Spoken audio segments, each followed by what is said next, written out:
Live आप देख रहे हैं मेट्रो दिनांक टीवी न्यूज। आइए देखते हैं आज की खास खबर। प्रेमी भांजे ने मामी का किया हत्या, 72 घंटे में पुलिस ने किया गिरफ्तार।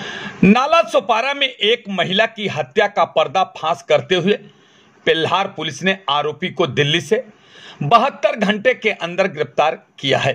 खबर के मुताबिक नाला सोपारा के धानु बाग के हरबट्टे पाढ़ा के धनदोदा डोंगरी पर 28 मई को 35 से 40 साल की महिला की लाश मिली थी। उसके शरीर पर कई जगह धारदार हथियार के जख्म पाए थे। पेल्हार पुलिस ने हत्या का मामला दर्ज कर आरोपी की तलाश शुरू की थी।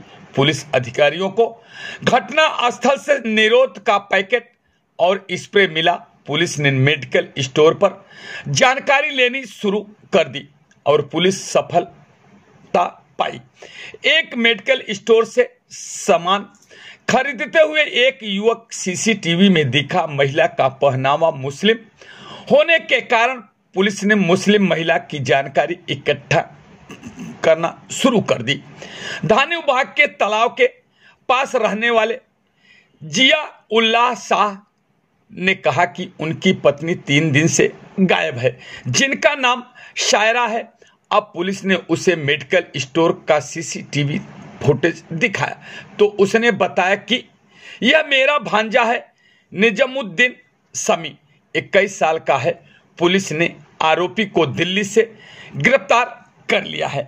आइए हम देखते हैं मेट्रो दिनांक टीवी न्यूज पर प्रेमी भांजे ने मामी का हत्या के मामले में पेल्हार पुलिस स्टेशन के वरिष्ठ पुलिस निरीक्षक जितेंद्र वनकोटी ने क्या कुछ कहा।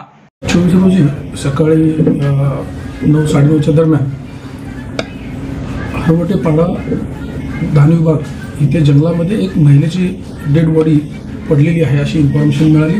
त्या ठिकाणी त्वरित मी स्वतः माझे डिटेक्शनचे ऑफिसर सोपान पाटील, हिरामन भोये इत्यादी आम्ही त्या स्पॉटला व्हिजिट केली असता त्या ठिकाणी एक महिलेची बुरखा घातलेली डेड बॉडी असल्याचं दिसून आलं। त्याच्या मानेवरती वार केलेले होते, छातीवरती वार केलेले दिसून आले। प्रथमदर्शनी तिचा खून करून डेड बॉडी टाकल्याचं निष्पन्न झाल्याने त्यावेळेला ज्यांना ही पहिल्यांदा खबर मिळाली होती जे सरपंच आहेत त्यांचा जबाब नोंद करून आपण 302-201 अन्वये गुन्हा दाखल करण्यात आला। या गुन्ह्याच्या तपासामध्ये घटनास्थळी एक कंडोम्स मिळून आले होते, त्याचबरोबर लुब्रिकंट्सचं कवर मिळून आलं होतं। तर त्या कवरवरील जो बॅच नंबर आहे तर तो याच भागातून कुठून तरी विकत घेतला असावा म्हणून detection officer API Sopan Patil साहेब यांना आम्ही आदेशित केला आणि सर्व मेडिकलमध्ये याची चौकशी करायला सांगितली। असं या लुब्रिकंट्सबद्दल चौकशी करत असताना धानुबागमधीलच एका मेडिकलमधून ते विकलं गेल्याचं निष्पन्न झालं। म्हणून त्या मेडिकलमधून CCTV फुटेज प्राप्त केले तर त्याच्यामध्ये 20 ते 22 वर्षाचा मुलगा हा की लुब्रिकंट्स विकत घेत असतानाचा दिसून आला। ते CCTV आम्ही प्राप्त केले। डेड बॉडी जी होती ते बुरखा घातले महिलेची डेड बॉडी होती, त्यामुळे ती मुस्लिम समाजाची असावी म्हणून आम्ही मतदार यादीतील आमच्या भागामध्ये राहणाऱ्या सर्व मुस्लिम यांचे घर शोधण्याचा आम्ही प्रयत्न केला असता धानुबागमधीलच एका घरामध्ये 2 लहान मुलं होती, रडताना ते दिसून आले। म्हणून आमचे डिटेक्शन ऑफिसर API पाटील यांनी आजूबाजूला चौकशी केली असता की त्यांची 2-3 दिवसापासून त्यांची आई गायब आहे आणि त्यांचे वडील पोलीस स्टेशनला गेलेत असं लक्षात आलं। तर त्याच दरम्यान पाटील साहेब इकडे आले, तोपर्यंत ती व्यक्ती म्हणजे मैताचे मिस्टर हे या ठिकाणी पोलीस स्टेशनला आले होते।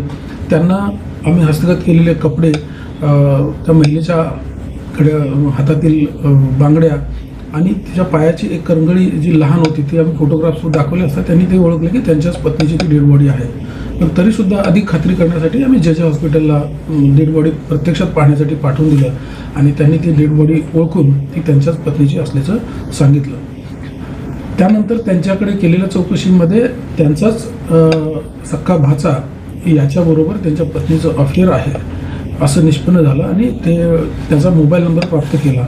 त्या मोबाईलचा CDR अनालिसिस केला असता तो दिल्लीमध्ये असल्याचं लक्षात आलं आणि तरी आम्ही API पाटील साहेब यांना आणि स्टाफला दिल्लीला रवाना केलं।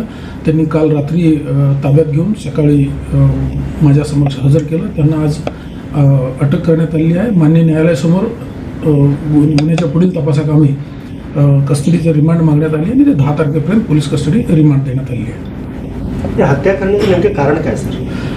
याच्यामध्ये आरोपीने 5-6 महिन्यापूर्वी लग्न केलेलं आहे. लग्न केल्यानंतर की हे मयत जी स्त्री आहे तिला माहीत नव्हतं आणि त्यामुळे ती त्याचा जीव खात होती की जेणेकरून मला न सांगता तू लग्न का केलं वगैरे. आणि याच्या मनामध्ये ही भीती होती की आपल्या नातेवाईकांना ही कुठेतरी सांगेल आणि मग आपलं सगळं शेबिंग बाहेर फुटेल, म्हणून त्यांनी हा काटा काढल्याचं प्रथम तपासामध्ये निष्पन्न झालेलं आहे.